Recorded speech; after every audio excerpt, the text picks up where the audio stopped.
오늘 함께 읽으신 말씀은 출애굽기 21장 1절에서부터 또 23장 19절에까지 내용이 포함되어 있는 계약법전의 말씀입니다. 하나님께서 이스라엘 자손에게 주신 율법에는 먼저 십계명이 있고 그 다음에 계약법이 있고 신명기법이 있고 또 정결법이 있고 제사법이 있습니다. 이렇게 구분할 수 있는데, 그럼 제일 먼저 하나님께서 이스라엘 자손들에게 율법을 주신 목적이 뭘까? 우리도 고대에 법이 있었다고 국사 시간에 배운 적 있지 않습니까? 마찬가지로 고대 다른 국가들에게도 법이 있었는데 그들에게 그 법의 목적은 뭐냐 하면 권력을 가진 자들이 나머지 백성들을 통치하기 위한 수단으로 법이 있었습니다. 법을 제정했죠. 근데 하나님의 율법은 그렇지 않습니다. 하나님의 율법은 가난하고 약한 사람들을 보호하기 위해서 주어졌다는 점에서 다릅니다. 그래서 율법의 근본 정신은 사랑이라고 하는 것입니다. 예수님께서 그것을 잘 간파하시고 가르쳐 주셨죠. 율법과 선지자들의 대강령은 사랑이다. 자, 그 중에서도 오늘 함께 읽은 말씀은 이 계약 법전의 핵심적인 정신을 가르쳐 주는 내용인데, 눈에는 눈으로, 이에는 이로. 이것은 복수하라는 뜻이 아닙니다. 갚아주라는 겁니다. 눈을 상하게 했으면 눈으로 갚아주고, 이를 상하게 했으면 이로 갚아주라. 완전히 입장이 다르죠. 근데 이 말씀은 율법의 근본 정신을 가장 심각하게 오해하는 방법으로 이해가 되고 해석이 됐습니다. 사람들이 이 말씀을 오해하고 있다는 거죠. 사랑의 원리로 해석하는 것이 아니고 복수를 위한 법으로 해석했다는 겁니다. 그래서 만약 이 법이 문자 그대로 정말 이 복수를 위한 법으로 적용된다면 어떻게 됐을까? 예를 들어서 A라는 사람이 B라는 사람을 쳐서 눈을 다치게 했다. 그러면 그럼 똑같이 B도 A의 눈을 때려가지고 똑같이 다치게 하는 것으로 이 사건이 종결될 수 있을까? 우리가 살아보면 그렇지 않죠. 한 대를 맞았으면은 두 대를 때려줘야 속이 후련해집니다. 한쪽 눈을 찌른 사람한테는 이 두 쪽 눈을 다 찔러야 복수했다고 좀 통쾌해지는 거죠. 똑같이 갚아주는 걸로는 후련해지지 않습니다. 전방에서 근무하는 이 군인들도 이 북한군으로부터 총격을 받으면 10발을 받으면 20발, 20발을 받으면 40발, 갑절로 총격을 가하는 수칙을 가지고 있습니다. 자, 이렇게 보복하는 것이 정의라고 생각한다면 과연 세상은 어떻게 될까요? 복수는 또 다른 복수를 부르게 되고, 네가 한번 때렸으니 나는 또 한번 때리고, 또 맞았으니 또 한번 때리고, 결국 우리가 사는 세상은 서로에 대한 정오와 폭력이 가득한 곳으로 되고 말 것입니다. 그래서 예수님이 이렇게 말씀하셨습니다. 또 눈은 눈으로, 이는 이로 갚으라 하였다는 것을 너희가 들었으나 나는 너희에게 이르노니 악한 자를 대적하지 말라. 누구든지 내 오른편 뺨을 치거든 왼편도 돌려대며 또 너를 고발하여 속옷을 가지고자 하는 자에게는 그옷까지도 가지게 하며 또 누구든지 너로 억지로 오리를 가게 하거든 그 사람과 심리를 동행하고 내게 구하는 자에게 주며 내게 꾸고자 하는 자에게 거절하지 마라. 율법의 근본 정신은 사랑이다. 그것을 말씀하십니다. 자, 그런데 예수님의 가르침은 이 문자적인 적용을 중요시하는 바리새인들과 율법사들에게는 대단히 위험한 내용으로 비춰졌습니다. 하나님께서 이는 이로 갚으라고 하셨는데 무슨 말이냐? 이는 이로 갚아야지. 왼쪽 뺨, 오른쪽 뺨을 때리거든. 너도 똑같이 오른쪽 뺨을 때리는 것이 하나님의 법이지. 도대체 무슨 말을 하고 있느냐는 것입니다. 결국 예수님은 하나님의 말씀을 거스른다. 말씀대로 하지 않는다.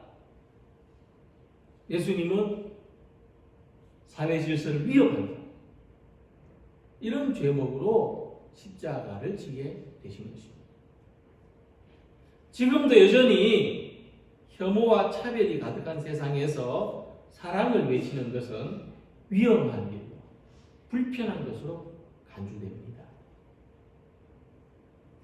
왜냐하면 우리들조차도 생명은 생명으로, 눈에는 눈으로, 이에는 이로라는 이 말씀을 문자 그대로 하는 것이, 그것도 잘못된 해석으로 갚아주는 것이 하나님의 법이요 정의라고 생각하기 때문입니다. 이런 우리들에게 예수님의 가르침은 공정하지 않게 들릴 수밖에 없습니다. 왜 내만 손해를 봐야 하느냐? 왜 우리만 참아야 되느냐? 그런데 사랑의 하나님께서 왜 이런 법을 주셨는지, 어떤 의미로 이렇게 우리를 가르쳐 주셨는지 생각해 본다면 우리는 예수님의 뜻을 올바르게 이해할 수 있습니다. 이제 우리는 억울한 일을 당하면 분노의 감정을 가지게 됩니다.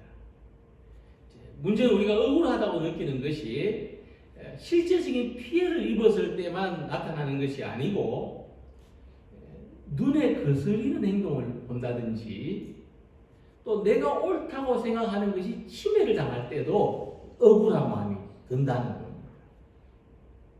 울컥하는 마음이 생긴다는 거죠. 예를 들어서 많은 사람이 타고 있는 버스 안에서 큰 소리로 혼자 탄 것처럼 전화를 하는 모습을 본다든지, 또 내가 좋아하는 사람을 다른 사람이 막 비난하는 것을 들었을 때 우리 억울해요.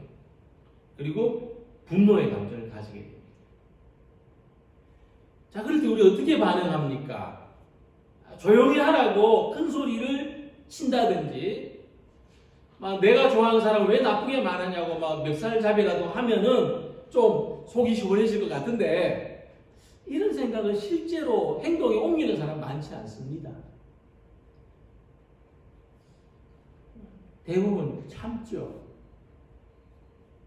그런데 이제 자기 안에 있는 분노를 못 참는 사람도 있습니다. 그래서 우발적으로 범죄를 저지르기도 하죠. 이것을 보면은 이 사람이 억울한 감정이 생기는 것, 분노의 마음이 생기는 것을 이 조절할 줄 안다는 것은 대단히 성숙한 사람이라야 가능하다는 것을 알게 된다는 것입니다. 생명은 생명으로, 눈에는 눈으로, 이에는 이로라는 이 말씀의 본래 취지는 이웃에게 해를 끼치지 말라는 겁니다. 배상해 줄 것을 생각한다면 해를 끼칠 수가 없는 거죠. 근데 우리는 나는 갚지 않아도 된다라고 생각하기 때문에 해를 끼칠 수 있는 겁니다. 쉽게 말해서 때렸으면 맞아야 된다는 말씀인데, 맞았으니까 때려도 된다는 식으로 변절된다는 것입니다. 우리들이 분노를 조절하지 못해서 다른 사람에게 해를 입혔다면은 그 결과가 우리에게도 고스란히 돌아오게 됩니다. 그래서 분노를 표출하는 것으로는 억울함을 해소할 수 없습니다. 분노를 표출해서 억울함이 해소된다면 지금 밖에 나가면 소리치고 다니는 사람들 천질 겁니다. 그래가지고는 억울함이 해소가 되지 않습니다. 오히려 그것은 세상을 파괴적인 곳으로 만들어버리죠. 좀비 영화를 보면은 다른 좀비들한테 물린 사람이 좀비가 되죠. 그리고 그러면 그 사람이 어떻게 합니까? 내가 물려서 좀비가 됐으니까 나는 절대로 다른 사람을 안 물어야 되겠다 합니까? 아니죠. 똑같이 또 다른 사람을 물죠. 그래가지고 온 도시에 좀비들이 울울하게 되지 않습니까? 세상이 그런 곳이 된다는 거죠. 그런 영화가 의미가 있는 것은 바로 우리 내면 세계를 보여주기 때문입니다. 그래서 분노를 참는다는 것은 나한테도 좋은 일이지만은 모두에게 좋은 일입니다. 우리는 자기 안에 억울한 마음, 분노가 생길 때 이것을 잘 다스려야 돼요. 하나님의 사랑으로 다른 사람의 생명, 다른 사람의 몸, 다른 사람의 생각을 참아줄 수 있는 것, 품어줄 수 있는 것이 결국 이 세상을 선하게 이끌어가고 하나님의 구원으로 가져가는 길입니다. 예수님은 하나님의 사랑으로 어떻게 분노를 이길 수 있는지 이렇게 말씀하셨습니다. 그러므로 무엇이든지 남에게 대접을 받고자 하는 대로 너희도 남을 대접하라. 이것이 율법이요 선지자니라. 쉽게 말해서 입장 바꿔 생각해봐라. 입장 바꿔 생각해보면 사랑으로 분노를 이길 수 있다. 그러니까 누구나 자기 생명이 보호받고 자기 신체가 보호받고 자기 인격이나 감정이 보호받기를 원하고 존중받기를 원합니다. 이것을 그대로 다른 사람에게 적용하는 것이 하나님의 율법이요 하나님의 사랑입니다. 그래서 분노는 상대방뿐만 아니라 자기 자신까지도 파괴하지만 사랑은 율법을 완성하고 우리를 하나님의 백성으로 세워줍니다. 사도 바울은 로마서 13장 10절에서 사랑은 이웃에게 악을 행하지 아니하나니 그러므로 사랑은 율법의 완성이니라고 말씀했습니다. 하나님께서 세상을 분노로 다스리신다면 과연 이 세상에 온전하게 숨이 붙어 있을 사람이 얼마나 되겠습니까? 그러나 하나님은 사랑으로 세상을 다스리시기 때문에 정말 악한 사람까지도 숨을 쉬고 사는 겁니다. 그것은 우리를 구원하시기 위해서죠. 기회를 주시는 거죠. 상대방이 내게 어떤 억울한 일을 행했든지 또는 상대방이 나하고 전혀 다른 가치관을 가졌든지 또 심지어 내가 싫어하고 미워하는 행동을 할지라도 사랑하시기 바랍니다. 우리가 할 수 있는 것, 우리가 해야 되는 것은 그것뿐입니다. 또한 그것이 서로를 구원하는 길이고 세상을 구원하는 길입니다. 우리는 서로 사랑함으로써 모든 삶 속에서 하나님의 구원을 이루어가는 성도들이 되시기를 소망합니다. 어떤 사람이 건강검진을 했는데 간암의 징후가 발견됐습니다. 좀 더 정확한 결과를 위해서 조직 검사를 하고 결과가 나오기까지 일주일 동안 기다리는데 이 사람이 이제 그동안에 근심에 빠졌습니다. 물론 이 암을 어떻게 치료해야 될까 하는 것도 걱정거리인데 대체 사람들은 술을 많이 마시면 간암이 걸리는 걸로 생각하기 때문에 본인은 이제 술을 마시지 않는 교회 직분자임에도 불구하고 다른 사람이 어떻게 생각할까? 내가 몰래 홀짝홀짝 술 마시다가 간암 걸렸다고 생각하지 않을까? 걱정이 된 거예요. 다른 사람들이 자기를 비난할까 봐, 외면할까. 근데 다행히도 조직검사에서 암이 아니라는 판정이 나왔습니다. 근심에서 해방이 되고 너무 기뻤어요. 근데 다른 사람과의 관계에서 자기를 돌아보는 계기가 됐다고 합니다. 자, 만약 암이었다면 정말 내 주변에는 나를 무조건 비난하고 또 외면하기보다 따뜻하게 감싸주고 격려해 줄 수 있는 사람이 얼마나 될까? 정말 나는 그런 바람직한 인간관계를 맺고 있는가? 나는 정말 우호적인 사람들과 같이 살고 있는가를 돌아보게 됐다는 것입니다. 그래서 우리는 다른 사람에 대해서 어떻게든지 이해해 보려는 마음을 가지기보다 자기 판단으로 의심부터 하는 경향이 있습니다. 그래서 법적인 용어 가운데 무죄 추정의 법칙이라는 원칙이라는 말도 있지 않습니까? 무죄 추정의 원칙. 그러니까 어떤 사람의 죄가 입증되기 전까지는 아무리 심정적으로 저 사람이 죄인이라 생각될지라도 죄가 없다고 봐야 된다는 겁니다. 심증만 가지고 의심하고 단죄해서는 안 된다는 것입니다. 인권에 관한 문제죠. 그런데 우리 마음은 반대입니다. 우리는 어떻게? 우리의 원칙은 유죄 추정의 원칙입니다. 무조건 죄가 있다고 봅니다. 억울한 감정이 생기면 저 사람 분명히 악한 의도를 가지고 나를 공격했다고 믿는 것입니다.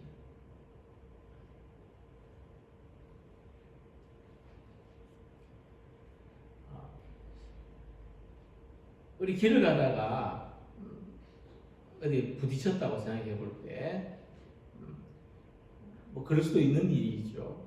그런데 일부러 나한테 와서 부딪혔다고 생각하지 않지 않습니까?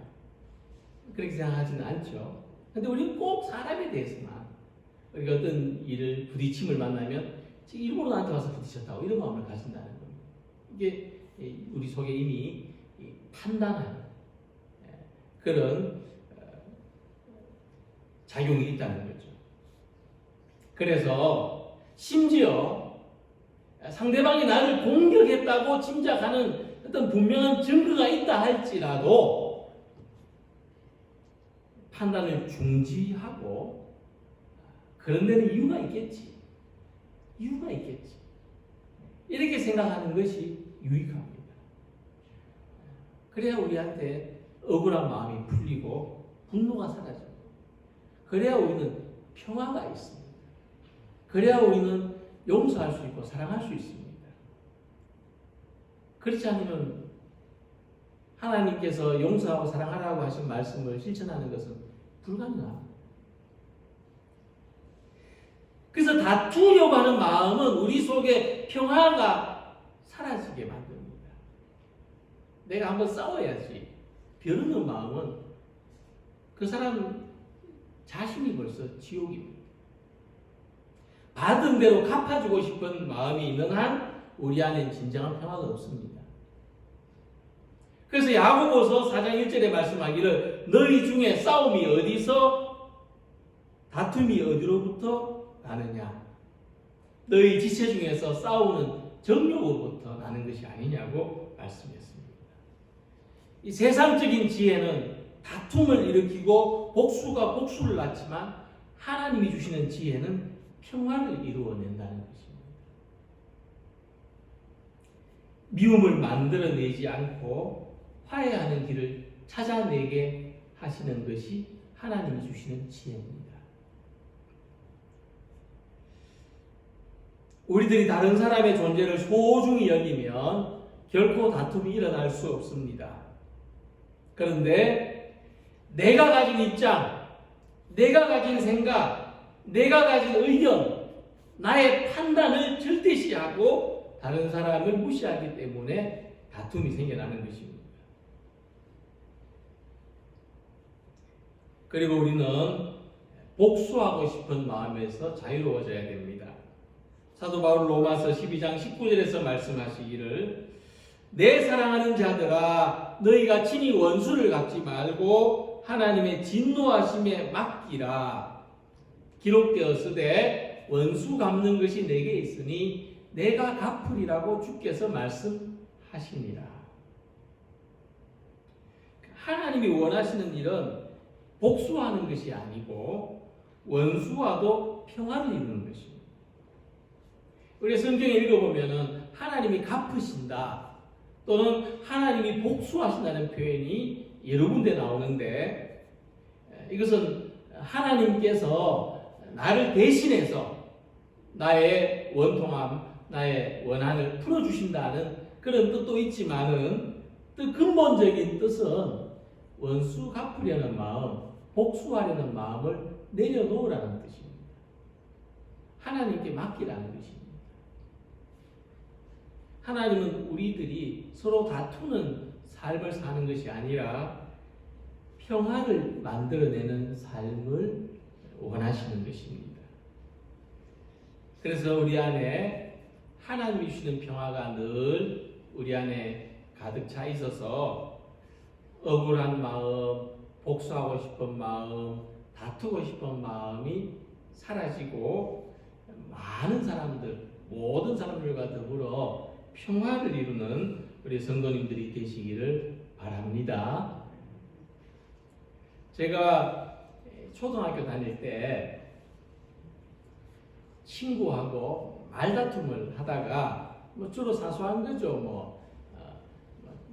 책상 그 선을 넘었느냐 말았느냐 이런 아주 사소한 건데 이 말다툼이 좀 심해졌어요. 그래서 급기야 수업 마치고 학교 뒷마당에서 한판 붙자 결투를 신청하게 된 일이 있었습니다. 그래서 이제 수업 마치고 학교 뒷마당에 한적한 곳에서 친구들이 둘러싼 가운데 싸움이 붙게 됐는데 저를 보면 아시겠지만은 한판 뜨자고 소리를 치긴 했으나 제가 주먹을 먼저 날릴 그런 마음은 없었습니다. 근데 그 친구도 마찬가지였어요. 비슷한 놈들끼리 붙었어요. 그래가지고 서로 이제 네가 먼저 때려라 그러면서 이제 기싸움을 하고 있었는데 마침 이 반에서 싸움을 제일 잘하는 친구가 지나가다가 보고 이 사이에 끼어들어왔어요. 자기가 싸움 붙여주겠다고 서로 한 대씩 때리라는 겁니다. 그래서 의도하지 않게 저도 한 대를 때리고 그 친구도 저를 한 대 때리고 한 대씩 주고받았어요. 근데 이제 진짜는 싸울 마음이 없는데 세게 때리겠습니까? 그냥 신용만 했는데 근데 이 녀석이 그게 때리는 거냐고 자기가 시범을 보여주겠다면서 지가 우리들을 한 대씩 때리는 거예요. 그러니까 이제 엉뚱한 상대한테 한 대씩을 맞아 놓으니까 싸울 마음이 싹 없어지더라고요. 그래서 그 친구하고 우리 그만 싸우자. 그리고 집으로 돌아왔는데 그러니까 이제 서로 때릴 의사가 없는 관계에서는 적대적일 수가 없습니다. 근데 엉뚱한 녀석한테 한 대씩 맞은 다음에는 둘 다 동지가 된 거예요. 둘 다 피해자가 된 거예요. 정의는 뭐냐면 정의는 때린 사람을 똑같이 때리는 것이 아니고 때린 사람을 용서하는 게 정의입니다. 그래서 오른뺨을 때리는 자에게 왼쪽 뺨을 내주라는 예수님의 가르침은 네가 맞서지 않으면 된다 하는 것입니다. 상대방이 어떻게 나오든지 네가 맞서지 않으면 된다.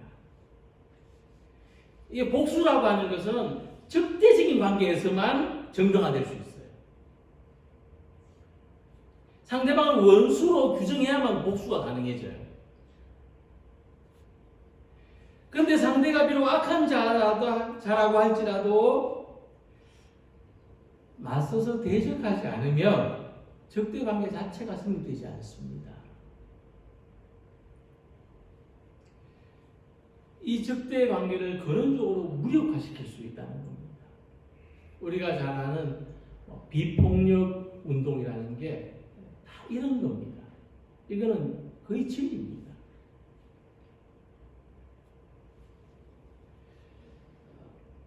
내가 대적하지 않는 한 적어도 나와의 관계에서만큼은 적대자가 될 수 없습니다. 예수님의 정의는 설령 상대가 나를 죽인다 할지라도 내가 죽음으로써 그가 자기의 잘못을 깨닫고 뉘우친다면 내가 죽어서라도 그를 살릴 수 있다면 그것이 곧 우리가 행해야 되는 하나님의 가르침이라는 말씀입니다. 그래서 이 정의라고 하는 것은 저울이 공평한 것을 말하는데 적대적인 사람을 적대적으로 대한다면 공평해지는 게 아니고 적대감이 2배로 늘어나게 되어서 한쪽으로 치우쳐지는 겁니다. 결국 불의한 사람과 똑같이 불의하게 되는 것입니다.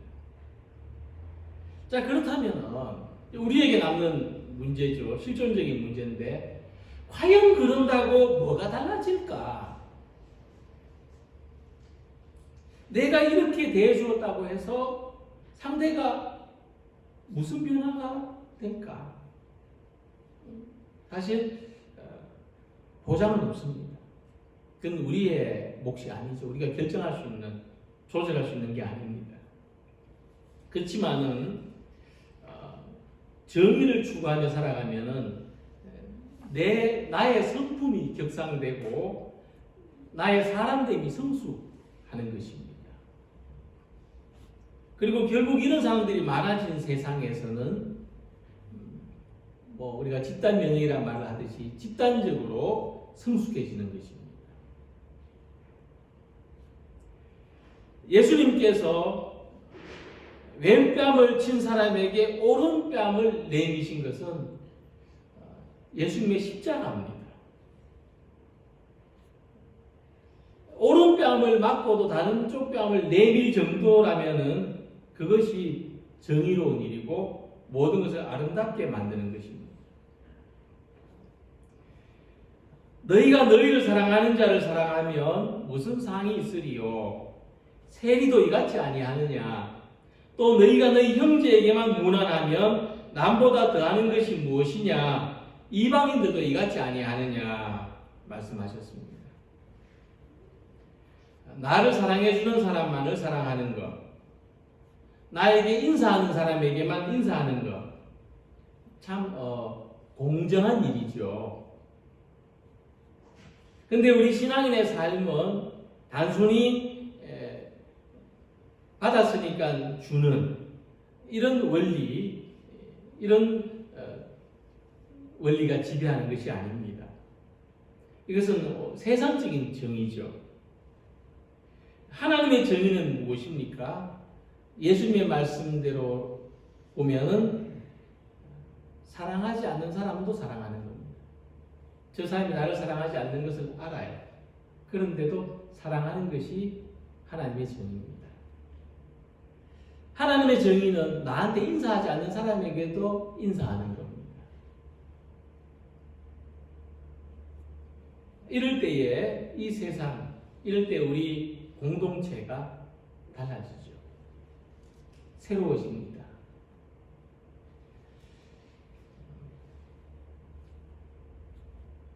이 세상은 이렇게 나를 사랑하지 않는 사람도 사랑하고 나한테 인사하지 않는 사람한테도 인사할 때 이 세상은 어떻게 달라지느냐 하면 보복이 사라지고 혐오와 차별이 사라지고 하나님의 사랑이 세상 속에 흐르게 되는 것입니다. 모든 사람들은 사실 폭력의 정의를 추구했습니다. 악을 행하는 자한테는 악으로 갚아주는 것이 정의라고 여겼습니다. 근데 예수님은 십자가의 정의를 가르쳐 주시고 보여주셨습니다. 악을 행하는 사람에게도 사랑을 베푸는 것이 십자가의 정의입니다. 그래서 십자가를 지는 마음이 모든 것을 아름답게 합니다. 우리의 가정, 우리의 교회, 우리의 세상을 아름답게 하고 싶은 마음은 십자가를 지는 마음입니다. 내게 잘 대해주는 사람에게 잘 대해주고 내게 무관심한 사람에게 무관심하고 내게 적대적인 사람에게 적대적으로 반응하는 것은 가르쳐주지 않아도 그냥 자연적으로 나타나게 되는 모습입니다. 그래서 하나님이 계명을 주신 겁니다. 가르쳐 주신 겁니다. 하나님의 계명은 평화입니다. 하나님의 계명은 사랑입니다. 하나님 그것을 우리에게 가르쳐 주셨습니다. 하나님의 계명은 공평하게 대하는 것입니다. 오늘 우리가 이 말씀으로 세상의 구원의 도리를 전파하고 또 우리 자신의 원망과 분노로부터 자유롭게 되고 우리가 살아가는 세상, 내가 머물러 있는 곳을 아름답게 하는 그리스도인들이 다 되시기를 주님 이름으로 축복합니다. 기도드리겠습니다.